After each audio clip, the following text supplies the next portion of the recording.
Hi viewers, this is YVR. Welcome to YVR Maths Tutorial. In previous videos, we have already discussed about two formulas, integral tan x dx and integral cot x dx. And we discussed a few problems based on these two formulas. Now in this video, I am going to discuss some more problems based on these formulas, integral tan x dx and integral cot x dx, which are asked in previous board exam. To understand the concept, watch this video till the end. Let's begin the class with the first problem. See here, question number 1. Evaluate integral 1 by sin of x minus a into sin of x minus b dx. Let us discuss solution of this one. First of all, we will consider the given integral as capital I. Then let I is equal to integral 1 by sin of x minus a into sin of x minus b dx. Here, in the given integrand, the angles of trigonometric ratios which is on denominator are x minus a and x minus b.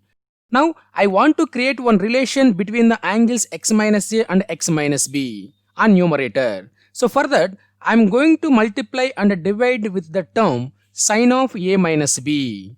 So sin of a minus b is a constant term. So I am going to multiply and divide with this term for this integrand. Then what we will get? See here in the next step.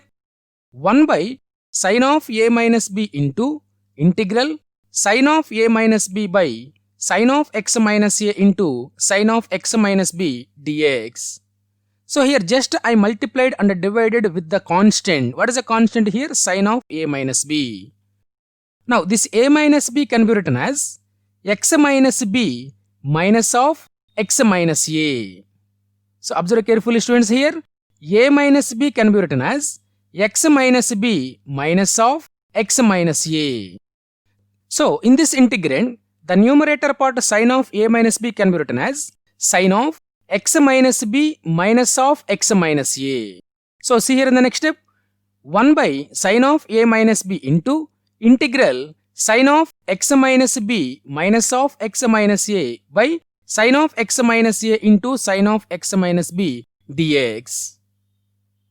If you observe here, the numerator part of the integrand is in the form of sin of a minus b. So we know the formula for sin of a minus b. If we apply this formula on numerator, then what we will get? See here in the next step, 1 by sin of a minus b into integral sin of x minus b into cos of x minus a minus cos of x minus b into sin of x minus a by sin of x minus a into sin of x minus b dx. So just I applied sin of a minus b formula on numerator part. Now divide each term of numerator with the denominator. Then what we will get? See here in the next step, 1 by sin of a minus b into integral sin of x minus b into cos of x minus a by sin of x minus a into sin of x minus b minus cos of x minus b into sin of x minus a by sin of x minus a into sin of x minus b dx. If you observe here, from the first term, from the numerator and the denominator, sin of x minus b term get cancelled. And if we observe in the second term, from the numerator and the denominator, sin of x minus a term get cancelled. So after cancel these two terms, in the first term, the remaining term is cos of x minus a by sin of x minus a, which is nothing but cot of x minus a. In the second term, the remaining part is cos of x minus b by sin of x minus b. So cos of x minus b by sin of x minus b is nothing but cot of x minus b. So the next step is 1 by sin of a minus b into integral cot of x minus a minus cot of x minus b dx.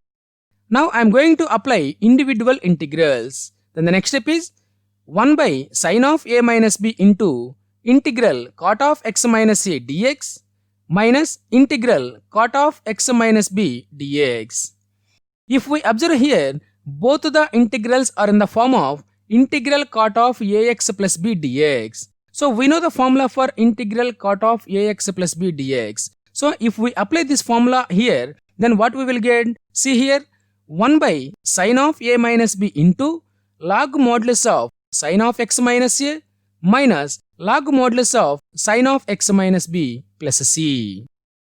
Here 1 by sine of a minus b is nothing but cosecant of a minus b, and this part is in the form of log a minus log b. So what is the formula for log a minus log b? Log of a by b. So by using this logarithmic identity, we can write the next step. See here, cosecant of a minus b into log modulus of sine of x minus a by sine of x minus b plus c.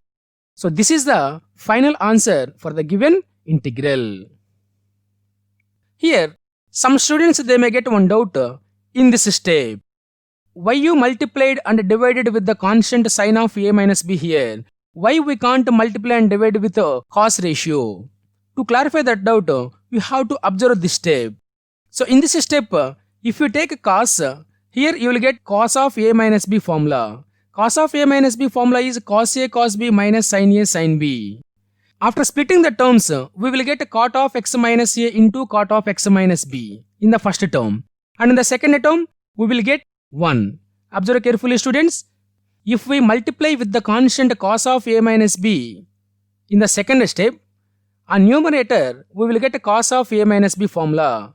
If we apply cos of a minus b formula, the final step you will get cot of x minus a into cot of x minus b minus 1.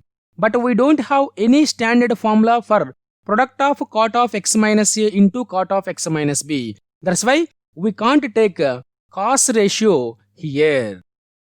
I hope you understand this concept.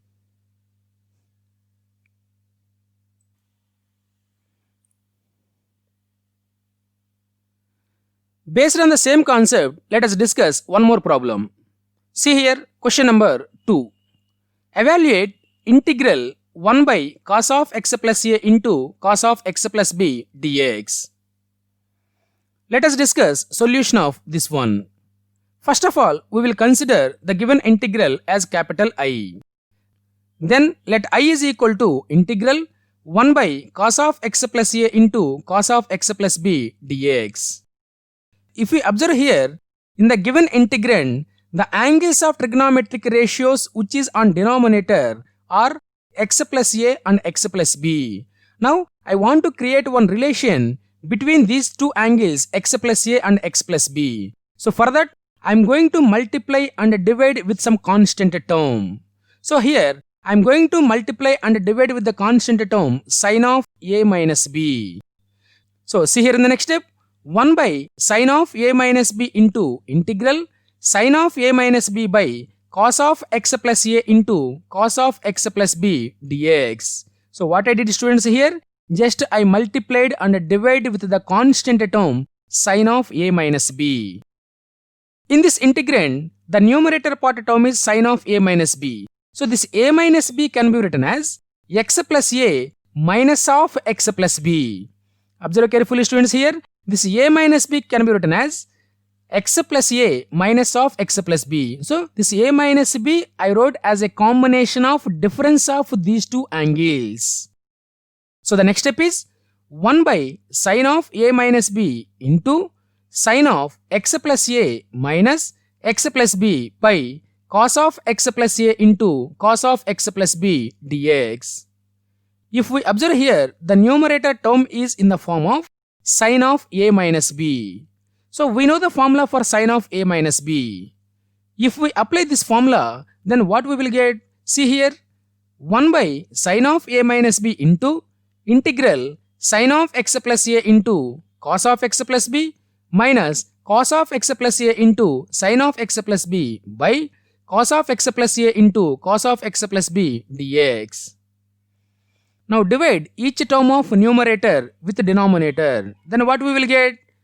1 by sine of a minus b into integral sine of x plus a into cot of x plus b by cos of x plus a into cos of x plus b minus cos of x plus a into sine of x plus b by cos of x plus a into cos of x plus b dx. So if we observe here, from the first term, from the numerator and the denominator, cos of x plus b term get cancelled.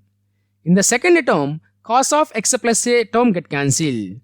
Then what are the remaining terms? See here, 1 by sin of a minus b into integral tan of x plus a minus tan of x plus b dx. Now I am going to apply individual integrals, and 1 by sin is nothing but a cosecant. So see in the next step, cosecant of a minus b into integral tan of x plus a dx minus integral tan of x plus b dx.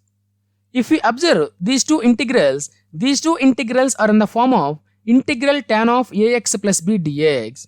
So we know the formula for integral tan of ax plus b. So if we apply this formula here, then what we will get? See here in the next step, cosecant of a minus b into log modulus of secant of x plus a minus log modulus of secant of x plus b plus c.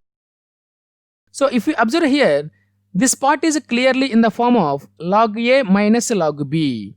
So what is the formula for log a minus log b? Log a minus log b is equal to log of a by b. So by using this logarithmic identity, we will write the next step. See here, cosecant of a minus b into log modulus of secant of x plus a by secant of x plus b plus c.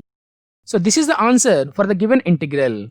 But I want to do some more simplification for this to get another answer.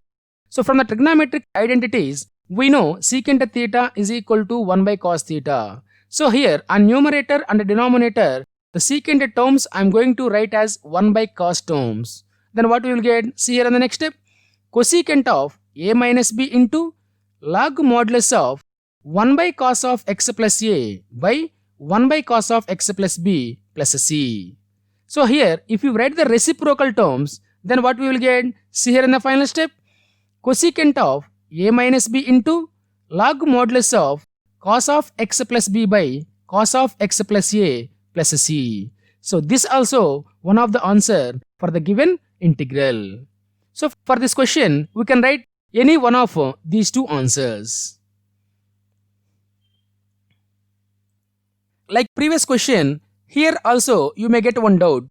Why you multiplied and divided with the term sin of a minus b, sir? Why we can't multiply and divide with any other trigonometric ratio? So other than this ratio, if we take in any other trigonometric ratio, we won't get any standard integrals after doing the simplification. That's why if you take in here sin ratio, then only you will get the standard form of integrals here. Then only we will get the correct answer. Otherwise, we won't get the answer. I hope you understand this concept.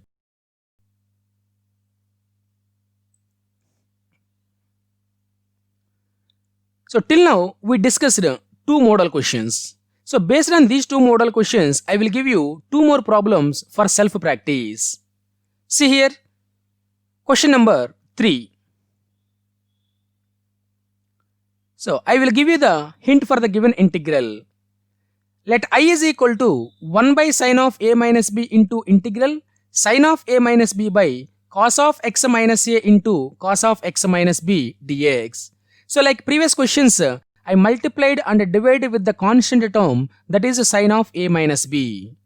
Now in this integrand, the numerator term sin of a minus b can be written as sin of the sum or difference of two angles which you have on denominator. So this step can be written as 1 by sin of a minus b into integral sin of x minus b minus of x minus a by cos of x minus a into cos of x minus b dx. So here the numerator term a minus b I wrote like this, x minus b minus of x minus a.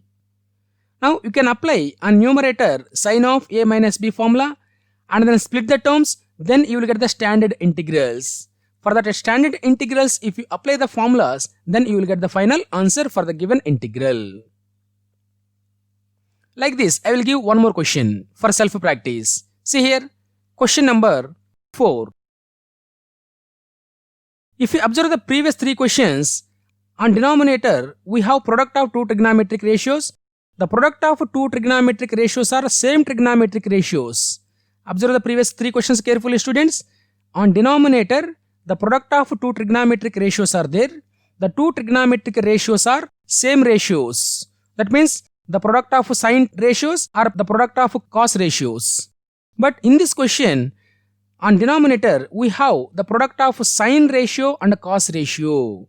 Like that it is there means we have to multiply and divide with the constant term cos of a minus b. So I will give you the hint for this question. I is equal to 1 by cos of a minus b into integral cos of a minus b by sine of x minus a into cos of x minus b dx. So why I taken here cos? Because the denominator we have two different trigonometric ratios. But in the previous three questions we have two same trigonometric ratios on denominator. That's why I multiplied and divided with the term cos of a minus b. Now in this integrand, the numerator cos of a minus b can be written as cos of x minus b minus of x minus a. So observe carefully here. The numerator a minus b can be written as x minus b minus of x minus a. Then what you will get here in the next step? I is equal to 1 by cos of a minus b into integral cos of x minus b minus x minus a by sine of x minus a into cos of x minus b dx. If you observe here, the numerator term of the integrand is clearly in the form of cos of a minus b. So apply cos of a minus b formula on numerator and then split the terms. Then we will get the standard integrals. So for the standard integrals, if we apply the formulas, then we will get the final answer for the given integrand. So this is the actual process for this type of problems. I hope you understand this concept. To get the notifications for updated videos, subscribe this channel and activate bell icon. Thank you for watching this video. Drop a like, give a comment and share with your friends. Thank you. Thank you very much.